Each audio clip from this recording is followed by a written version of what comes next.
Kemudian dukungan rakyat luar biasa, kan berjuang gitu. Ini banyak sekali pengkhianat yang membela, mengatakan itu laut tenggelam, itu sawah tenggelam, itu pengkhianat itu. Pak Susno ya, beliau ini kan mantan kabar reskrim ya, seorang polisi seperti hakim jalanan. Saya miris ya mendengar keterangan Pak Susno. Jangan bilang saya hakim jalanan. Pak Hendra namanya, saya sebutkan. Orangnya waktu itu sertifikatnya dibawa pakai. Jadi tadinya ada tanahnya semua? Tadinya ada tanahnya semua dan betul. habis semua sekarang. Nah, terus jadi air begitu semua? kami sampaikan kepada pihak. Jadi habis semua air. Habis semua kepada pihak. Tanah 92 hektar. Habis semua. Kemakan ombak semua. Kemakan ombak semua. Selama berapa tahun? Nah, untuk tahunnya kami tidak tahu ya. Surat tanahnya tahun berapa, Pak? Nah, kami tidak ngecek, kami sampaikan. Nah, kami tidak ngecek, kami sampaikan. Ya memang kan dari pihak AGS sendiri melalui Bung Muanas juga mengatakan bahwa itu kan awalnya SHM dari masyarakat, lalu dibeli. Dibelinya dari masyarakat. Dari masyarakat Dibeli dari masyarakat. Kalau kita nih orang Banten sederhana sih sebetulnya. Kalau kita mau beli tanah misalkan 100 meter, dilihat kan tanahnya. Batasnya mana? Ukuran tarik ukur gitu. Lah sekarang ada lahan yang luasnya luar biasa. Tapi itu air gitu, itu laut gitu. Tapi SHM kan sebenarnya harusnya sejak awal sudah tahu bahwa ini ada masalah tuh. Iya.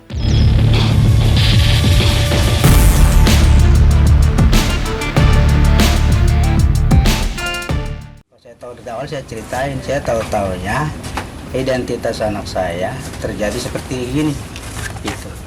Terus saya baca-baca di surat tersebut itu ada keterangan waris. Saya sama sekali nggak punya, Pak. Semeter pun saya nggak punya. Kalau di laut, kalau di daratan? Di darat pun saya nggak punya. Tidak punya. Apalagi itu di laut. Itu laut kan laut negara, Pak. Tapi tiba-tiba ada penerbitan itu, Pak. Iya itu, Pak. Ya pelakunya jelas itu mulai dari si lurah itu tadi, lurah ngotot itu tadi, lurah mana itu Koot. Nah, lurah Koot dia udah ngaku pasti dia ngeluarin dokumen itu. Kemudian siapa lagi? Usut saja siapa yang nerima. Ya, yang nerima misalnya Agung Sedayu dengan anak perusahaan Intan Agung Makmur. Ya nggak mungkin lah nenek moyangnya punya tanah di situ. Kalau nggak mungkin nenek moyangnya punya tanah, dia pasti beli.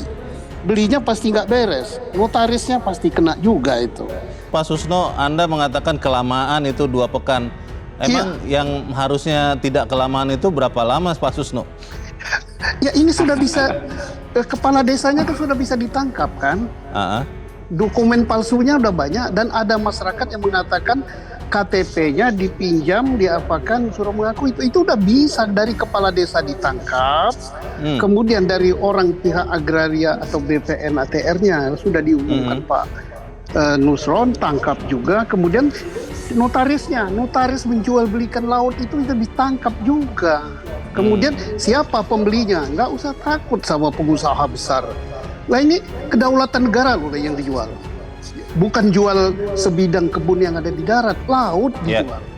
Kalau orang sudah menyangkut kedaulatan, lihat Presiden. Presiden sudah berkata begitu, memerintahkan TNI AL, ini menyangkut kedaulatan, ingat. Kemudian apalagi yang ditunggu? Dukungan Presiden luar biasa, Panglima tertinggi itu Presiden. Polri di bawah Presiden. Dukungan politik dari Bu Puan Maharani, Ketua Komisi 4, kemudian anggota DPR Komisi 4, kemudian dukungan rakyat luar biasa. Ini Pak Boyamin, dia dari organisasi masyarakat berjuang gitu. Ini banyak sekali pengkhianat yang membela, mengatakan itu laut tenggelam, itu sawah tenggelam, itu pengkhianat itu. Pak Susno, kalau 2 pekan Anda sebentar Pak Boyamin, kalau 2 pekan sebentar, kalau Pak Susno mengatakan 2 pekan kelamaan, harusnya berapa, Pak? Ya, begitu dilaporkan, besoknya langsung dipanggil kepala desa, awali dari kepala desa. Setelah itu kepala desa mulai mau masuk di sertifikat atau masuk di pagar.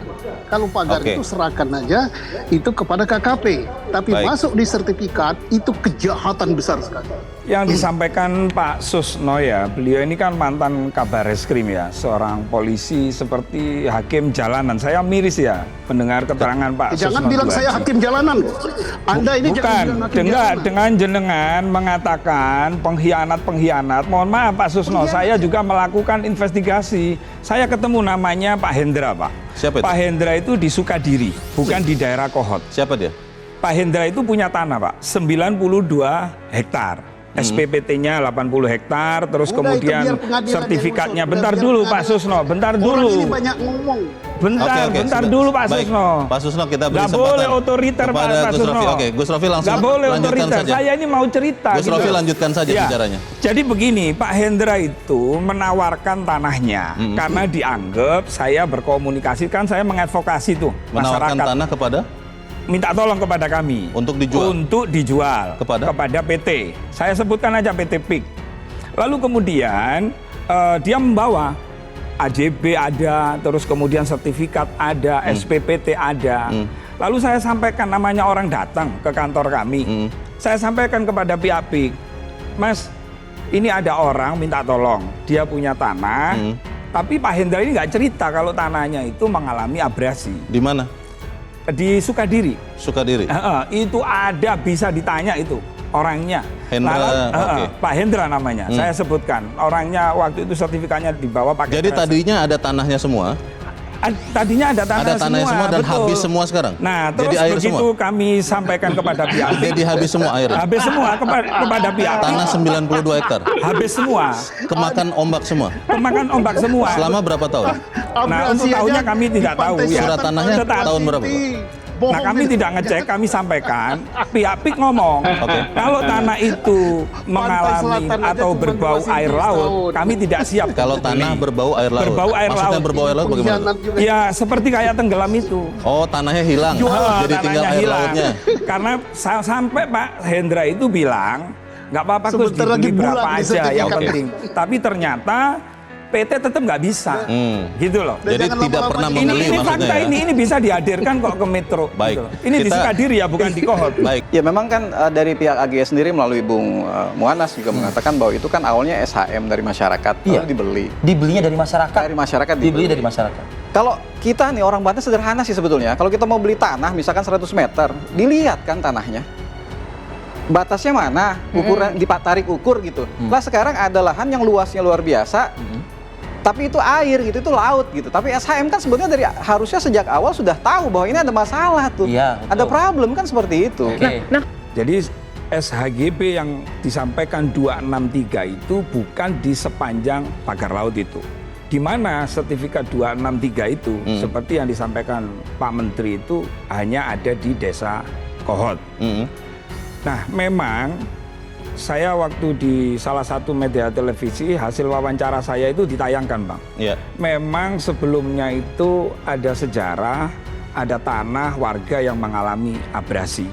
Sebagai orang yang memang tumbuh besar ya di situ dan tahu persis bagian mana saja memang yang ada abrasi dan mana yang tidak. Ya memang saya juga perlu sampaikan, publik juga harus tahu ada bagian-bagian yang sudah pernah mengalami abrasi memang, tetapi tidak terlalu besar.